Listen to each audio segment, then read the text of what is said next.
आप सभी को मेरा नमस्कार। मैं आपकी दोस्त कृति। आज मैं जिस टॉपिक को लेके आई हूँ वो टॉपिक है गीता। जी हाँ, भगवत गीता। यह भगवत गीता का एक छोटा सा परिचय है। इसमें सत्यता है। भगवत गीता एक हिंदू शास्त्र है। इसमें 18 अध्याय हैं जो 700 छंदों के होते हैं, अर्थात 700 श्लोक हैं। यह संस्कृत में परमात्मा द्वारा दी गई है। अब इसका साधारण भाषा में भी अनुवाद किया गया है। 5000 वर्ष पहले श्री कृष्ण द्वारा ये अर्जुन को ज्ञान दिया गया था। अर्जुन को कुरुक्षेत्र में यह ज्ञान महाभारत के युद्ध में श्री कृष्ण द्वारा दिया गया था, जब अर्जुन इस युद्ध को लेकर थोड़ी सी शंका में थे, अर्थात उनकी मनोदशा सही नहीं थी, या यूँ कहें कि वो सही निर्णय लेने में असमर्थ थे। तब वो श्री कृष्ण के पास गए। तब श्री कृष्ण ने उन्हें श्लोकों के माध्यम से उनका अनुवाद करके सत्यता पर प्रकाश डालते हुए अर्जुन से कहा कि हे अर्जुन, ये कोई तुम्हारा निजी युद्ध नहीं है, ये धर्म युद्ध है। इसमें हर किसी भी प्रकार से धर्म की विजय होना निश्चित है। इसलिए तुम व्यक्तिगत स्वार्थ जो कुछ भी आप उसको छोड़िए, आप उसको त्याग कीजिए।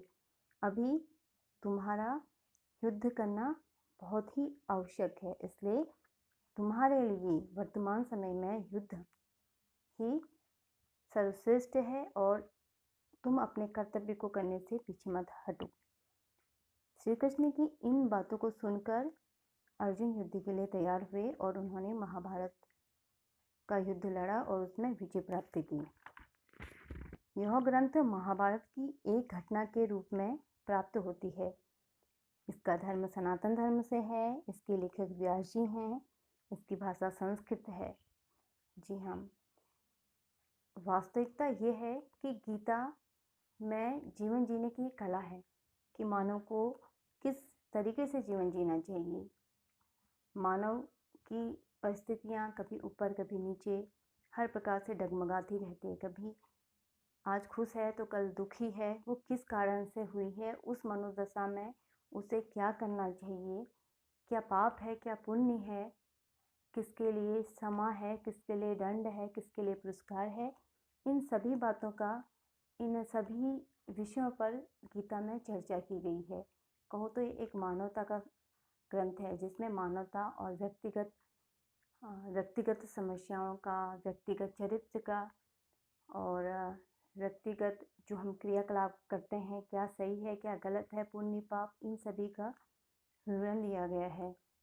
श्री कृष्ण कहते हैं कि चाहे अपना हो या पराया हो, हर किसी के लिए पुरस्कार और दंड निश्चित है। हे अर्जुन, इसलिए तुम ये मत सोचो कि ये तुम्हारे सामने जो है ये तुम्हारे अपने हैं, तो तुम ये सोच के युद्ध करो कि ये पापी हैं, इनके द्वारा पाप हुआ है और इस पाप को मुझे जड़ से ख़त्म करना है।